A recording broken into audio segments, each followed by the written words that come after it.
Em 2022 rolou uma exposição no Japão chamada Puzzle, na cidade de Fukuoka, para celebrar obras do Chihiro Togashi.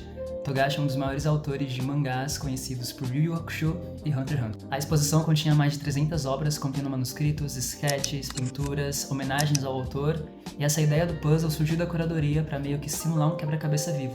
Então todas as narrativas ali iam se misturando. Agora no final de abril, no dia 27, Togashi completou 60 anos, mas vem criando mangás de forma profissional desde a década de 80, por volta dos seus 20 anos ali. Hoje, infelizmente, ele enfrenta alguns problemas de saúde, algumas dores crônicas, o que impede meio de trabalhar e isso dificulta o seu processo criativo, mas ele vem recebendo grande apoio dos fãs e principalmente da sua esposa, que é a criadora de Sailor Moon. Falando um pouco mais de trabalho e profissão, em 2017 ele fez uma entrevista para a revista Weekly Shonen Jump, onde ele afirmou que passou a olhar com um pouco mais de atenção para os leitores e os feedbacks, e não apenas focar com a sua posição no ranking. E aí ele começou a observar tudo, do que estava em alta, quais eram os novos artistas, o que o público estava procurando. Aliás, ele até menciona Demon Slayer. Trabalhando por mais de 20 anos em Hunter x Hunter, ele reconhece que essa carga semanal da indústria de produção de mangás é muito desgastante para os autores, tanto mentalmente quanto fisicamente, e que é muito difícil se manter nesse ritmo. Tem uma parte bem interessante nessa entrevista, onde ele fala ali de um ponto de mudança geracional. Ele diz que hoje os artistas estão bem mais focados e alinhados com a própria imagem, com a rotina de trabalho, que antigamente ele meio que deixava de comer, de dormir, de interagir com o mundo externo, ele só focava e respirava mangás.